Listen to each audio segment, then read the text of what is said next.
J'ai passé 21 jours au Japon et je vous ai fait plein de vlogs. Maintenant, il est l'heure de répondre à toutes vos questions dans cette FAQ.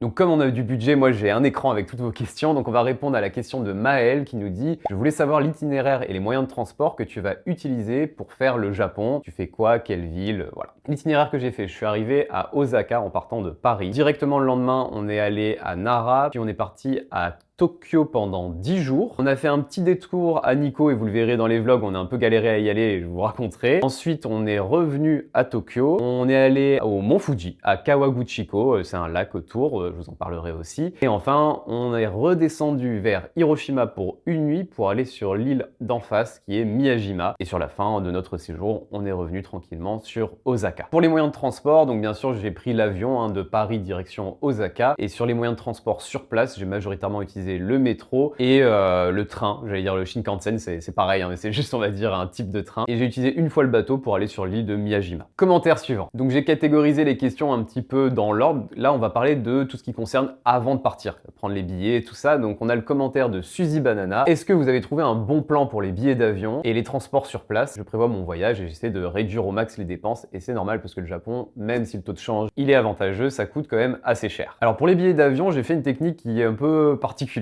En fait, moi, en janvier pour novembre 2025, je voulais réserver mes billets. Mais avant de faire ça, j'ai demandé à ChatGPT est-ce qu'il y avait une période ou une distance en termes de temps qui était plus intéressante pour réserver mes billets pour avoir des prix pas chers. Et il m'a indiqué juin. J'ai pris le pari de l'écouter. En janvier 2025, mon billet pour novembre était à 1400 € avec Air France. Et j'ai attendu en juin. Et au final, mon billet est descendu légèrement en dessous de 1000 €. Donc, faut voir si c'est une technique qui marche toujours. Mais en tout cas, pour moi, elle a marché. C'était plutôt un bon plan, même si j'ai stressé pendant 6 mois de voir les prix des fois augmenter. Après, sur les réseaux, vous pouvez voir des techniques du type réserver votre billet à 2 h du matin, utiliser un VPN. Alors j'ai beaucoup de retours de personnes qui disent que ça marche très bien. Moi, ça n'a pas du tout marché. J'ai vraiment testé. La seule différence, c'est que le week-end, effectivement, les billets sont légèrement plus chers et le mardi, mercredi, c'est un peu moins cher. Mais l'horaire ou mon VPN, ça n'a jamais rien changé. Alors pour les transports sur place, que ce soit les trains, le Shinkansen ou les bus, c'était assez compliqué parce que la plupart des compagnies sont un peu régionales, ont chacune leur site internet qui est pas forcément traduit, même avec Google Chrome, ça traduit pas forcément très bien. Donc la plupart du temps, j'ai utilisé une application qui s'appelle Klook, que je vous mettrai même un petit lien de parrainage juste à côté. Je crois que ça vous fait gagner 3 €. Donc c'est une application qui en fait vous traduit et vous permet de réserver la plupart des billets. Faut faire attention et bien lire parce que des fois vous réservez un trajet pour une certaine classe mais pas le trajet en lui-même. Bref, regardez bien, lisez bien la description, mais Klook, moi ça m'a bien arrangé pour réserver en avance mes billets. Alors vous allez voir sur beaucoup de vlogs et beaucoup de vidéos sur les réseaux que réserver c'est pas forcément la norme au Japon. Le problème c'est que maintenant en termes de touristes ça commence à être énorme et donc si vous voulez être sûr de pouvoir prendre votre train ou votre bus, maintenant c'est plus intéressant de réserver même si vous allez payer un peu plus cher. Je crois que dans les réservations que j'ai fait, dans le pire des cas, ça m'a coûté 3 ou 4 € de plus de réserver sur Klook ou de réserver en ligne. Donc franchement, ça vaut le coup. Par exemple, pour Nikko, on pouvait pas réserver, même avec Klook. On a essayé d'y aller, on a mis 3 fois avant d'y arriver parce que les billets ne sont pas réservables, il faut les prendre le matin même. Et à 9 h, 9 h 30, les billets sont quasi tous partis. Donc là, je vous ai parlé uniquement des vols en direct. C'était mon choix. On m'a dit qu'avec les escales, souvent, la valise était perdue. Avec certaines compagnies, ça se passait pas bien. Donc moi, j'ai pris Air France parce que tout le monde m'a dit que c'était très bien. On va pas se cacher que c'était pas aussi bien que ce qu'on m'a dit. Le fauteuil de ma copine à l'aller et au retour était cassé, c'est-à-dire que dès qu'elle s'adossait, elle partait en arrière, il n'y avait pas de blocage. Les repas étaient vraiment de très très basse qualité et clairement par rapport à un low cost, j'ai pas senti un confort particulièrement supérieur. Donc le bon plan, si vous avez le temps, c'est de faire des escales. Et les moins chers, souvent c'est de faire 2 escales, mais vous allez mettre 20 heures, des fois 25, 28 heures avant d'y arriver. C'est à vous de voir si entre le prix et la fatigue, vous préférez diminuer le prix au maximum. Alors on peut se demander pourquoi j'ai décidé de partir à Paris alors que je suis de Toulon et qu'on peut très bien faire un départ à Marseille ou en Suisse ou à Rome. Le mec il connaît pas ces villes. De manière générale, quand on veut faire un direct, c'est très compliqué de partir de Marseille. Et si on veut arriver à Tokyo, oui on peut partir de Paris, mais via Marseille c'est très compliqué. Après au final j'ai choisi d'arriver à Osaka parce que c'était beaucoup moins cher. Et encore moins cher, vous avez Fukuoka. Mais ce qu'il faut bien se rendre compte, c'est qu'à Fukuoka, vous êtes tout en bas du Japon. Donc si votre but c'est d'aller à Tokyo, faut pas oublier que vous allez peut-être avoir 8 heures de train à rajouter durant votre séjour en plus des 12 à 14 heures d'avion. Donc certes c'est moins cher, mais il faut vraiment faire son calcul et voir si ça vaut le coup de perdre quasi une journée sur place. Pour les transports comme les trains, on vous a beaucoup parlé du JR Pass et ça commence à se savoir, il est devenu très cher. Je sais plus par combien a été multiplié le prix, mais c'est énorme. Aujourd'hui le JR Pass, je regarde mes notes, est passé pour une semaine à 572 €. Donc il vaut plus le coup, à part si vous bougez tous les jours et que vous prenez le train tous les jours. Moi c'était pas mon cas, je suis resté quasi 10 jours à Tokyo. J'ai préféré prendre le JR West Pass qui est plutôt régional et qui m'a servi pour la zone Nara, Osaka, Kyoto, Hiroshima et Miyajima. Ça comprenait même le trajet en bateau-bus, on va appeler que ça, en bateau-bus jusqu'à Lille. Donc ça c'était intéressant. Je crois qu'on avait payé 120 € pour 5 jours. Donc voilà, ça c'est intéressant, mais le JR Pass, franchement, je pense que ça vaut vraiment pas le coup aujourd'hui. Question suivante. Donc question de Berliner parisien. Donc dans sa question, il y en a beaucoup, donc on va aller étape par étape. eSIM ou routeur Wi-Fi Pocket? Alors, de mon ressenti personnel, j'ai l'impression que le routeur Wi-Fi Pocket est un peu old school. C'est ce que tu prenais dans les années 2000-2010 quand tu venais au Japon. Et c'est quelque chose qui se fait pas trop parce que c'est quelque chose qui a une batterie, il faut la recharger, il faut tout le temps l'avoir sur soi, c'est un petit bloc. Et personnellement, en fait, j'ai pas vu l'intérêt par rapport à une eSIM. Donc moi, eSIM, je suis passé par AirAllo. Juste, j'ai téléchargé l'application, j'ai payé, j'avais tout sur mon téléphone. Avant de prendre l'avion, j'ai activé la eSIM et quand je suis arrivé, j'avais internet et tout se passait très bien. Petite information sur les eSIM, ça peut ne pas fonctionner avec votre téléphone. Certains téléphones ne sont pas du tout compatibles. Ça peut sembler totalement illogique parce qu'on se dit il n'y a pas besoin d'emplacement, c'est juste de la technologie. Mais il y a deux raisons pour lesquelles votre téléphone peut ne pas être compatible. Soit un téléphone trop vieux, que c'était une technologie qui n'existait pas à l'époque, soit vous avez un téléphone reconditionné. Par exemple avec Back Market, ce qui était le cas de ma copine, donc elle a pas pris AirAllo. À chaque fois, vous verrez, on a choisi toujours de prendre séparément deux marques différentes. Au cas où l'une des deux ne fonctionne pas, on en a au moins un qui fonctionne. Elle avait pris une autre marque, je crois que c'était Olafly. Ouais, c'était Olafly. Ça a bien marché en termes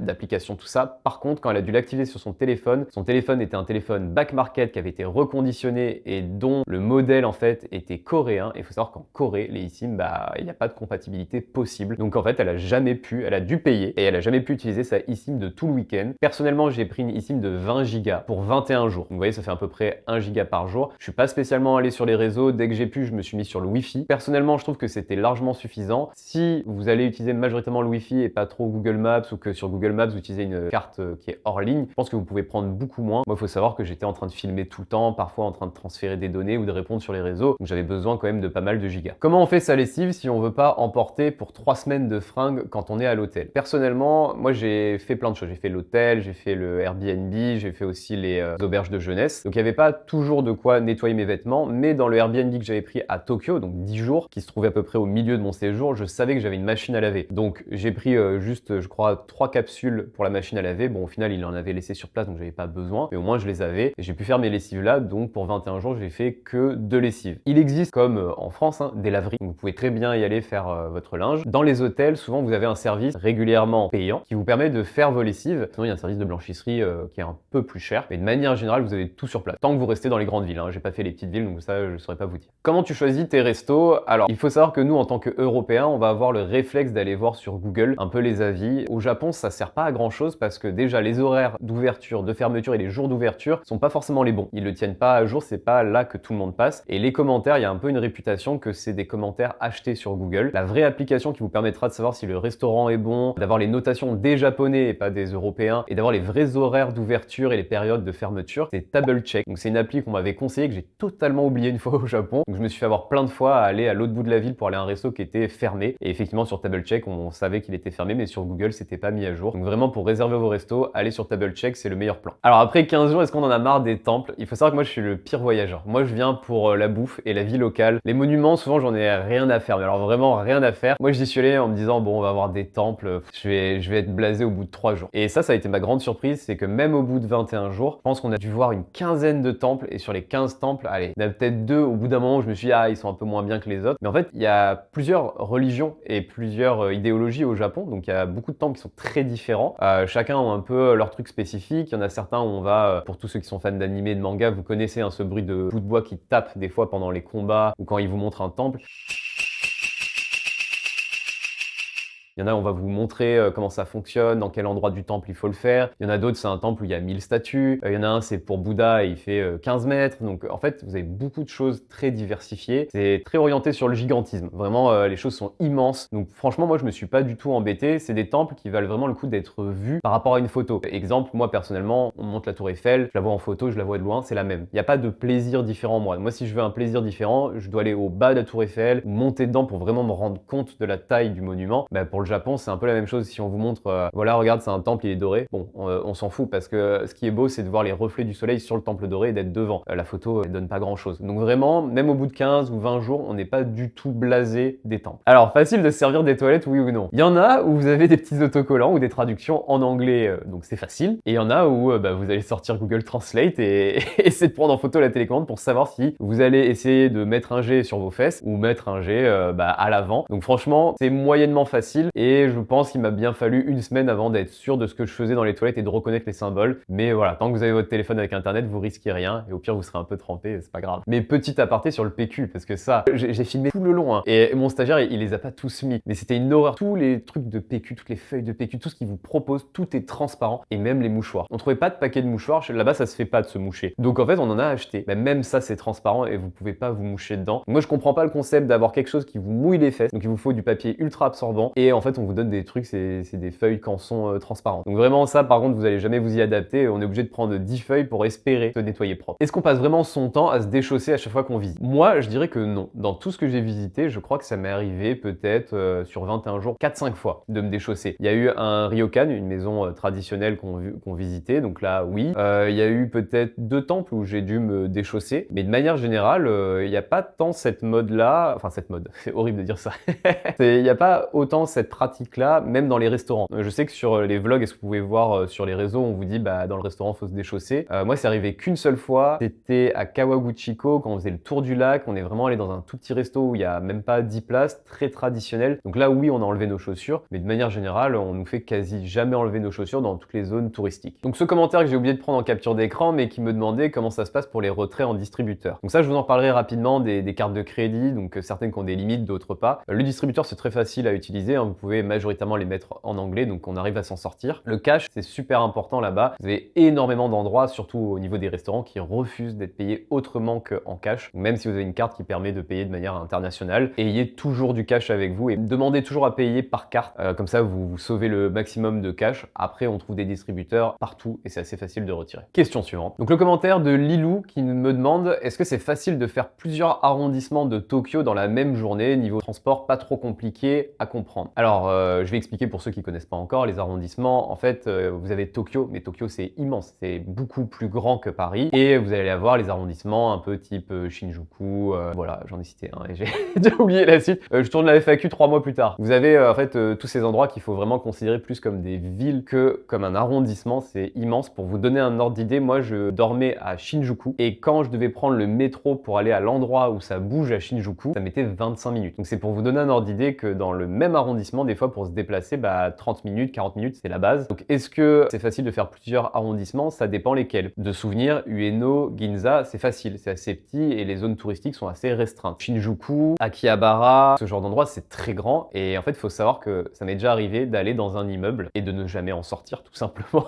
En fait l'immeuble il peut avoir 9, 12, 16 étages, ils sont immenses. Chaque étage vous avez peut-être 4-5 magasins qui vont vous intéresser. Nous ça nous est arrivé d'y aller pour voir et 4 heures plus tard on n'était toujours pas sortis. On regrettait pas mais il y a tellement de choses à voir donc des fois en fait une journée ça peut être une tour. Je crois que c'est le 501 là où je suis allé manger les pancakes fluffy. Là vraiment vous pouvez y passer une journée dans cet immeuble là. Mais donc on peut changer d'arrondissement mais en fait en faire plusieurs dans une journée, soit vous allez à Ginza et tout ce qui est luxe ça vous intéresse pas donc comme nous vous allez passer très vite, soit vous voulez tout voir et je pense qu'en fait une voire 2 voire 3 journées dans un arrondissement ce sera nécessaire. Alors niveau transport c'est pas si compliqué que ça, hein, ça marche par couleur. Google Maps marche très bien, j'ai des amis qui ont utilisé Plan qui me disaient que ça marchait aussi très bien. Là-dessus on se perd pas trop. Ça m'est arrivé une fois de me tromper de sens mais clairement c'était plus une faute d'intention qu'une faute on va dire au Japon d'indication. Donc je trouve que c'est quand même plutôt simple, il vous faudra 2-3 jours pour vous y adapter et après ce sera facile, beaucoup plus qu'à Paris. Question suivante, un commentaire de Chaussette que je connais très bien. Donc pas trop difficile d'être étranger là-bas, aucune mésaventure. Après en France on est habitué au racisme, alors forcément peut-être qu'on remarque plus du tout à force, c'est un commentaire engagé. Ça me choque pas de chaussettes. Bref, alors, pas trop difficile d'être étranger là-bas. Étranger français, je dirais que non, c'est pas trop dur. Clairement, il y a un gros a priori sur, roulement de tambour, il y a YouTube qui est prêt à me cancel sur les Américains. Et pas uniquement à cause de l'histoire ou de ce que Trump peut dire. Mais en fait, le problème, c'est que les YouTubeurs, les influenceurs qui sont venus au Japon et qui ont fait un peu n'importe quoi, majoritairement, c'était des Américains. Donc souvent, quand on vient et qu'on est étranger, la première question, c'est vous venez d'où? Et quand on dit français, alors là, c'est grand sourire, France, baguette, oh là là, c'est trop bien, on adore la France, Paris, c'est trop beau, c'est trop propre, ça sent bon. Ils ne sont jamais allés à Paris, ça se voit. Mais donc voilà. Donc quand on dit qu'on est français, ça va. Après, il faut connaître les règles là-bas. Je pense que même en tant que français, si on ne connaît pas les règles de bienséance, ça peut être un gros problème. L'exemple typique, vous allez dans un resto et vous vous dites, bah, je vais peut-être pouvoir un petit peu parler rapidement avec le serveur, il n'y a personne d'autre que moi, il y a le temps. En fait, chez eux, ça va être mal poli de venir vous parler pendant que vous mangez. La plupart des Japonais mangent vite et doivent partir vite. Et quand ils vont vous voir manger comme un Français, c'est-à-dire en prenant son temps, ils vont savoir que vous avez le temps, mais ils vont attendre que vous ayez fini de manger pour venir vous parler. Donc ça nous est arrivé dans plusieurs restaurants où en fait, voilà, c'est on vous sert, on part. On veut pas vous déranger. Et quand on demande l'addition, bah alors là, on va dire les masques tombent, ils viennent, vous venez d'où? On a même des serveurs qui ne nous ont pas servi, qui sont venus nous voir pour dire vous venez d'où? France? Ah, et d'un coup il se met à parler français. Ma copine, en fait, elle a vécu 15 ans à Paris, donc je parle français. Et en fait, il veut juste parler avec vous pour entraîner son français. Des personnes qui viennent vous voir, alors vous avez visité quoi? Est-ce que vous trouvez que le Japon c'est bien? Donc en fait, ils vont venir vers vous, mais à des moments précis. En France, on s'en fout un peu. C'est un peu à n'importe quel moment qu'on peut vous parler pendant le repas. Vous avez le temps que votre assiette soit froide, que le serveur ou la serveuse vous parle toujours. Là-bas, non. Il y a vraiment ce respect de ce que vous faites. Dans la rue, ils vont pas venir vous parler. Eux, ils vont d'un point A à un point B. Donc c'est très spécifique les moments où vous allez pouvoir parler. Mais après, non, franchement, c'est pas dur. J'ai pas ressenti le racisme. Et là, je vais dire un truc qui est très spécifique et qui choquera pas les gens qui sont au courant. Le seul racisme que j'ai vécu, en fait, c'est avec des Coréens. C'est réputé, vous pouvez le voir sur les avis Google, des Français, des Américains, même des Japonais qui font la queue pendant des heures devant des restos coréens et en fait, on ne les fait jamais rentrer. Il y a un peu ce truc dans certains restos, dans les zones touristiques, les restos coréens ne font rentrer que des Coréens. Mais bon, même les Japonais sont refusés, donc j'ai envie de vous dire, tant pis, c'est pas, on le vit pas que pour nous personnellement. De manière générale, j'ai jamais été rejeté parce que j'étais français. Alors, petite mésaventure que j'ai pu vivre à la limite, c'est la barrière de la langue. On a Google Trad, ils font des efforts, mais vous savez, il y a un peu ce truc de le japonais, il veut pas vous dire non, ou il vous aidera même s'il sait pas. Ça a pu nous arriver, vraiment, qu'on nous dise allez là-bas, on va là-bas, on se dit c'est bizarre, on demande à quelqu'un, il fait non, non, c'est là-bas. Et tu dis ok, et en fait, on vous envoie un peu partout, ils savent pas du tout où c'est. Et une fois, on avait perdu nos valises dans une gare, dans les lockers, on savait pas retrouver l'étage. Bah, on a demandé à quelqu'un qui travaillait là-bas, il ne savait pas, il a appelé des collègues, donc ça c'est déjà signe de qualité. Il savait pas et il nous a utilisé Google Trad pour nous dire où aller. On s'est juste retrouvé dehors. En fait, il nous a expliqué comment se casser. Donc, je sais pas si c'était volontaire ou pas, mais en tout cas, il nous a pas vraiment aidé. Donc voilà. Mais c'est ça les mésaventures qu'on a eues. Je veux dire, on a fait une randonnée. Il y a un japonais, il est venu, il nous a parlé, il a arrêté tous les touristes, il les prenait en photo. Quand on a vu un point de vue, il est venu s'intéresser à nous, il nous a chanté la Marseillaise. Enfin vraiment, si vous respectez les codes sociaux là-bas, vous aurez des interactions avec les Japonais. C'est juste qu'il y a des moments précis où ils veulent pas avoir d'interaction et là vous n'y arriverez pas. Petite mésaventure que j'ai vue de personnes, c'est ils sont venus à la fin du service d'un restaurant. Les Japonais leur ont dit bah non, désolé, c'est la fin. Et au Japon, c'est comme ça. Hein. Si c'est la fin, c'est la fin. Et il a dit ouais, mais en fait, je prends l'avion tôt demain. J'ai ma famille, j'ai des enfants. Faut qu'ils mangent. Ça peut marcher en France. Au Japon, c'est ok, bah fallait venir plus tôt. C'est l'heure. Et donc il lui a dit non. Et quand la personne a insisté, le Japonais s'est juste tourné et a regardé le mur et l'a ignoré jusqu'à ce qu'il parte. Parce qu'il y a vraiment cette notion de bah les règles, c'est les règles. Question suivante. La question de Hassan CZ que j'ai rencontré là-bas, qui pose une question un petit peu orientée. Qui est votre meilleure rencontre française entre Kyoto et Osaka? En plus, j'aime bien parce qu'il a visé la période où on les a vus au cas où que j'ai rencontré d'autres Français. On a rencontré une Brésilienne, je pourrais en parler, mais donc oui, on a rencontré des Français là-bas dans notre auberge de jeunesse. Donc moi, j'étais content parce que j'avais envie d'en faire. Ma copine n'était pas trop pour. Mais bon, le prix nous a fait prendre une décision. C'est-à-dire que c'était soit 40 € la nuit, soit 160. Donc j'ai préféré manger tout le reste d'argent en bouffe plutôt que de payer pour un logement. Donc on les a rencontrés. On a pu se voir 2 fois, une fois à Osaka, une fois à Kyoto, et c'était super sympa. C'est des Français, je vous mettrai leur chaîne YouTube. Ils traversent toute l'Asie. Donc là, ils sont en voyage d'1 an et demi, voire plus. Donc super sympa. Donc on était très content de les rencontrer. Parce que même si j'ai dit que c'est facile d'interagir de temps en temps avec des Japonais, ça reste rare. Donc là, c'était cool d'avoir des Français, d'avoir leurs bons plans, de visiter des choses avec eux. Et pour la brésilienne, on faisait la queue à un resto. Et c'est vrai qu'on nous a demandé quelque chose. Je savais pas qu'au Japon, ils pouvaient se permettre de faire ça. Mais apparemment, quand il y a du monde, en fait, il y avait qu'une table pour 4. On était 2, elle était seule. Et donc, ils ont demandé s'ils pouvaient nous mettre tous à la même table, si ça nous dérangeait pas. Donc, elle était OK. Et vraiment, on s'est assis et direct, elle nous a parlé en anglais. Vous venez d'où? Vous restez quand? Parlez-moi de vous. Et en fait, elle, par contre, a beaucoup souffert de l'isolement au Japon parce qu'elle est venue avec une amie qui travaillait. Et ce qu'elle nous expliquait, c'est que quand tu es une femme seule au Japon, on va beaucoup moins te parler, beaucoup moins t'adresser la parole et beaucoup moins t'aborder parce que normalement, une japonaise qui est seule aura tendance à être un peu apeurée de se faire aborder dans la rue comme ça ou dans les restaurants, donc on la laisse tranquille. Ils ont un peu le même comportement avec les étrangers. Donc elle n'arrivait pas à parler de manière générale aux Japonais. Ça faisait 1 mois qu'elle était là-bas, 1 mois qu'elle parlait à personne et elle parle autant que moi. Donc autant vous dire que pendant le repas, elle était refaite, elle était heureuse de pouvoir parler à des gens. Prochaine question. Donc encore une question de Berliner parisien. Évidemment, j'aime trop ton humour nul.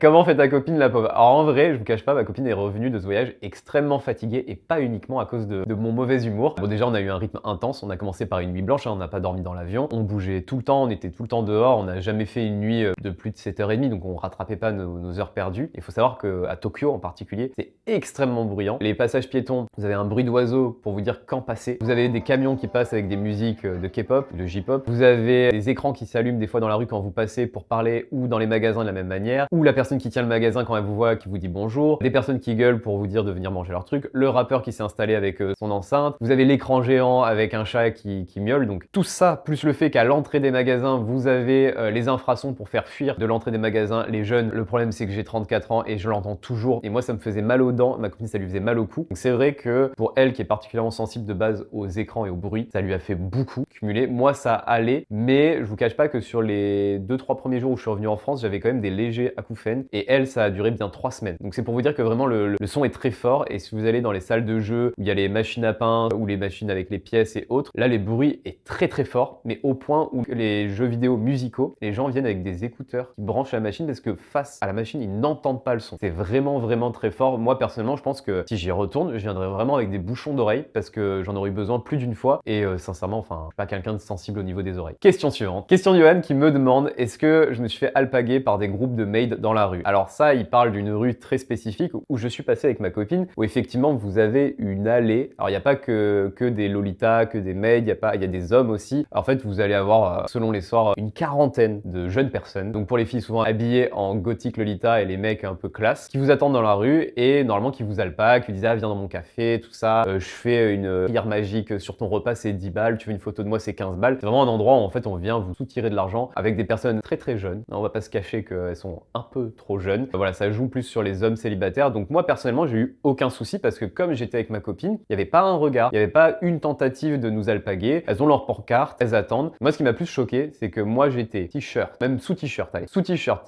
pull, blouson, écharpe, j'étais comme ça, il faisait nuit, j'avais super froid. Et là en fait vous voyez une vingtaine de jeunes filles qui sont en fait sans collant, jupe le plus court possible. Alors les jupes courtes au Japon c'est pas la même notion qu'en France. Pour elles, le côté on va dire sexy, un peu presque vulgaire, ce serait plus le décolleté, ça vous en verrez très peu au Japon. Et nous c'est plus les mini-jupes, bon en vrai le décolleté aussi, mais chez eux la mini-jupe ça peut avoir un côté kawaii qui peut un peu nous ne pas faire sens, mais voilà. Mais en tout cas moi c'est plus le côté qu'elles étaient très peu habillées, on en voit certaines, elles tremblent, elles ont froid, donc franchement ça donne pas envie pour elles, les pauvres qui sont en train de se cailler. Moi je me suis pas fait alpaguer, j'ai vu des hommes célibataires se faire alpaguer, voilà c'est un truc touristique, c'est pas terrible. Moi je le mets un peu dans la même catégorie que tout ce qui est les cafés avec des animaux, donc vous l'avez vu dans les vlogs, moi je suis allé dans des cafés avec des chats, parce que alors le premier j'étais pas trop fier parce que je pensais que c'était un bon café des chats, au final ils avaient l'air un peu tous shootés, clairement ils étaient tous mous, donc celui-ci on a un peu regretté d'y être allé. Le deuxième où on est allé, c'était vraiment des chats de la rue, il y en avait un qui avait 19 ans, on peut les adopter s'il faut, ils font attention à l'adoption, l'hygiène était au taquet, enfin vraiment là on était content d'y être allé, mais on n'a fait aucun autre café avec des animaux, parce que des chats d'intérieur, voilà, on sait que ça existe, on sait qu'ils le vivent plutôt bien. Il y a d'autres animaux, c'est compliqué. On a vu avec des singes, avec des hiboux, avec des loutres, avec des cochons, avec des capybaras, on est passé devant, mais ceux avec des chiots par exemple, la personne elle a une sorte de porte-bébé avec le chien sur elle, qu'elle garde comme ça, le chien ne pose pas pied sur terre pendant des heures. Ça pour nous, ça nous posait vraiment un problème en termes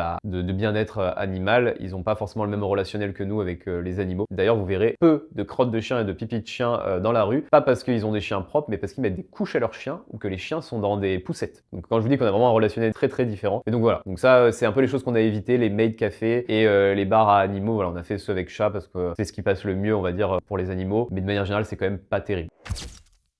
Donc là, on passe à la partie bon plan de la vidéo. C'est des questions que vous m'avez pas posées, mais je pense que c'est important de vous en parler parce que c'est justement parce que vous n'avez pas posé la question que ça va vous poser problème là-bas. Donc je pense que pour vous, c'est presque la partie la plus importante. Alors le sujet ICOCA ou Suica. Comment on fait pour avoir cette fameuse carte, le Graal où on peut payer soi-disant partout, tout ça. Donc comment ça fonctionne? La ICOCA ou la Suica, c'est des cartes de transport en commun. Vous allez l'utiliser pour le métro majoritairement. On peut payer dans les 7-Eleven avec, mais bon, en soi, ça sert pas plus qu'une carte de crédit lambda. La ICOCA, vous pouvez l'acheter comme moi quand vous arrivez à Osaka. Et la Suica, vous ne pouvez l'acheter que à Tokyo. Donc moi, à l'époque, je croyais que la Suica était celle qu'on pouvait utiliser à Tokyo et c'est tout. En fait, non, la ICOCA, comme la Suica, vous pouvez les utiliser à peu près aux mêmes endroits. Donc si vous arrivez à Osaka et que vous avez la ICOCA, pas besoin d'avoir la Suica. Moi, personnellement, j'ai eu la ICOCA parce qu'il me la fallait. Et une fois arrivé à Tokyo, j'ai téléchargé sur iPhone. Donc je précise, pas pour flex, je précise parce qu'en fait, les versions dématérialisées des cartes, c'est sur iPhone. C'est pas sur Android. Donc j'avais la Suica en dématérialisé. Donc ça, c'est très pratique, sauf quand vous avez plus de batterie, vous pouvez plus payer. Et la ICOCA, en fait, une fois que vous l'avez utilisée, vous pouvez aussi la rendre parce que la carte est payante. Et quand vous la rendez, on vous rend votre argent. Donc ça, choisissez l'une ou l'autre. Il n'y a pas besoin d'avoir les deux comme moi. La ICOCA.